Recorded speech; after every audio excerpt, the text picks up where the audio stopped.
At some point, most people come to a quiet realization. The life they are currently living isn't the one they once envisioned. It wasn't a dramatic failure that brought them here. It was that somewhere along the line, they quietly stopped aiming for it. It's rarely the small goals they abandoned. It's the profound dreams, the ones that could have truly reshaped their reality, that they let go. Why? Not because these dreams were impossible, but because they required confronting a deeper truth, becoming someone new, someone they weren't prepared to meet. Today, we are going to look at that, why the dreams that truly matter are the ones that people avoid the most. Welcome to the Glitch Cult, where we expose the dreams you left behind and challenge the version of you that's still waiting to emerge.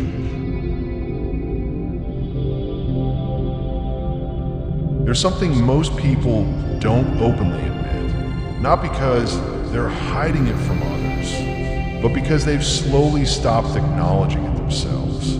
The moment they think about their biggest dream, the one that once felt exciting, there's a slight resistance. Not loud, not dramatic, just enough to make them change the thought and move on. And over time, that small resistance becomes a pattern. Because it's easier to think about things that feel achievable, things that fit inside your current life, things that don't demand too much from you. But the dreams that actually meant something, they don't fit like that. They don't sit comfortably inside your current routine. They don't align with the way you're currently living. They don't match the version of you that exists right now. And that's where the discomfort begins. Because when you think about a dream that is genuinely bigger than you, you're not just imagining an outcome. You're coming face to face with a version of yourself that you're not yet ready to become. And that realization is what people avoid. Not the dream itself, but the gap. The distance between who they are right now and who they would have to make that dream real. Because that gap is not abstract. It's very specific. It shows up in your daily life. It shows up in how you use your time, in what you tolerate, in how disciplined you are when no one is watching, in the conversations you avoid, in the risks you keep postponing. And when you become aware of that gap, it creates a kind of internal pressure, not the kind that motivates you, the kind that exposes you. Because now, you can't pretend anymore. You can't say, I don't know what to do. You can't say, I'll figure it out later. You can't say, I just need the right opportunity. Because deep down, you already know the direction. And that's what makes it uncomfortable. Because now the question is no longer, can I achieve this? The question becomes, am I willing to become the person who can? And most people don't consciously answer that question. They avoid it. They delay it. They replace it with smaller goals, more manageable plans, things that feel productive but don't really challenge them. And from the outside, it looks like progress, but internally, something feels incomplete because the mind keeps track. It knows the difference between what you're doing and what you're capable of doing, and that awareness doesn't disappear. It just becomes quieter over time.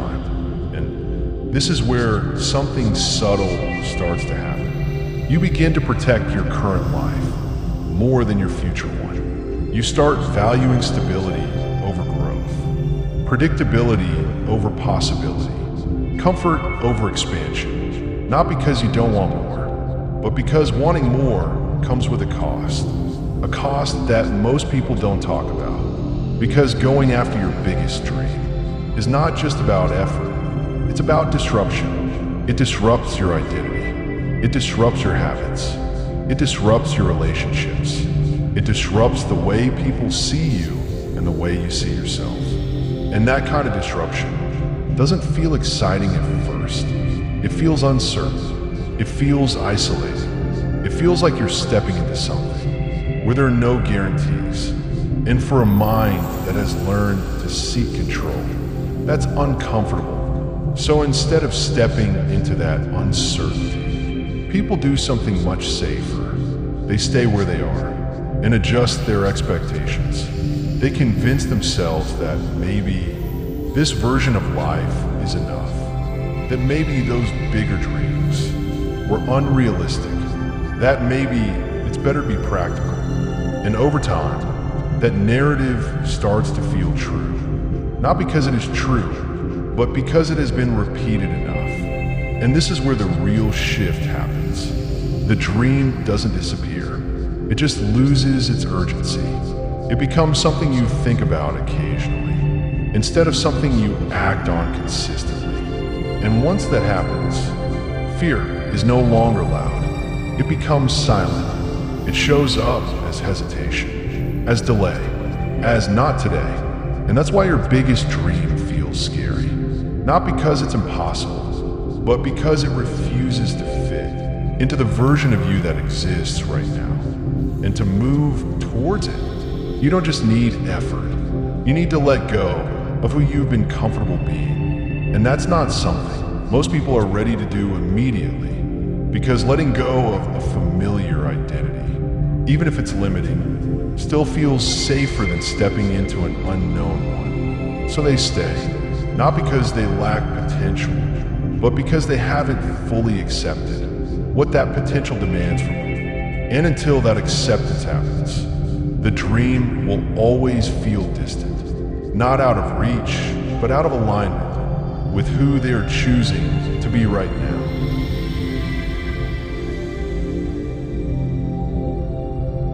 At some point for few people, this quiet avoidance doesn't sit comfortably anymore. Not because life suddenly becomes unbearable, but because the gap we talked about earlier becomes too clear to ignore. They start noticing it in small moments, when they're doing something that feels productive, but not meaningful, when they achieve something, but it doesn't feel like progress, when they look at their own routine and realize it's been repeating for longer than they expected.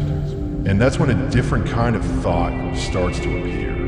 Not emotional, not dramatic, just very direct. This is not it.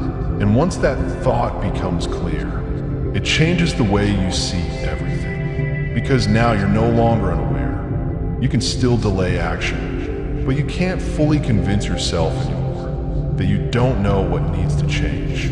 And this is where most people assume that things will finally shift, that awareness will automatically turn into action. But that's not what usually happens, because awareness creates pressure. But pressure doesn't always create movement. Sometimes it creates hesitation, because now the decision is real. Before, the dream was just an idea, something you could think about without consequence. But the moment you decide to take it seriously, it stops being abstract. It becomes something you have to respond to. And that response comes with weight, because now you're not just imagining change.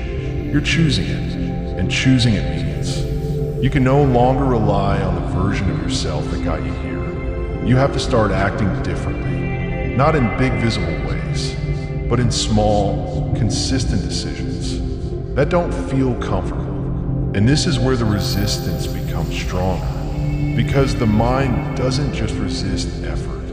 It resists uncertainty. It resists the loss of familiarity. It resists the idea that things might not work out, even if you try. And this creates a very specific kind of conflict. You want the outcome, but you're not fully aligned with the process. And when that happens, you start negotiating with yourself. You say things like, I'll start when things are more stable. I just need a little more time. I'll do it properly when I'm ready. And on the surface, those thoughts sound reasonable. But if you look closely, they all serve the same purpose. They delay the moment where you have to fully commit, because commitment removes flexibility.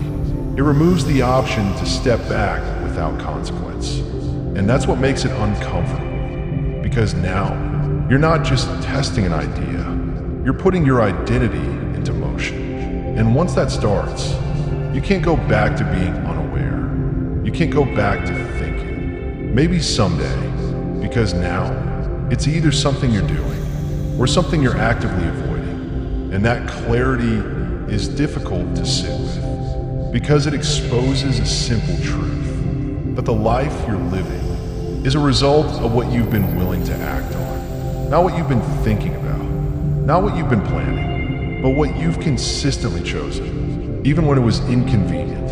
And this is where most people stop, not because they can't move forward, but because moving forward requires a level of honesty that they're not used to maintaining. Because now you have to look at your time differently.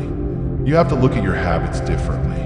You have to look at the way you respond to discomfort differently. And you start realizing that the things you used to justify don't hold the same weight anymore. Distractions feel more obvious. Excuses feel less convincing. Delay feels more intentional. And that awareness, while necessary, doesn't feel good because now you see the trade-offs clearly. You see what you're choosing and what you're giving up in the process. And for most people, that level of clarity is enough to make them step back again, not because they've changed their mind, but because they don't want to sit with that responsibility every day. So they return to what feels manageable. They reduce the intensity. They go back to something that fits more easily into their current life. And from the outside, nothing looks wrong. They're still functioning, still progressing, still doing what's expected. But internally, they know something has been adjusted. Not their capability, but their willingness. And that's the difference.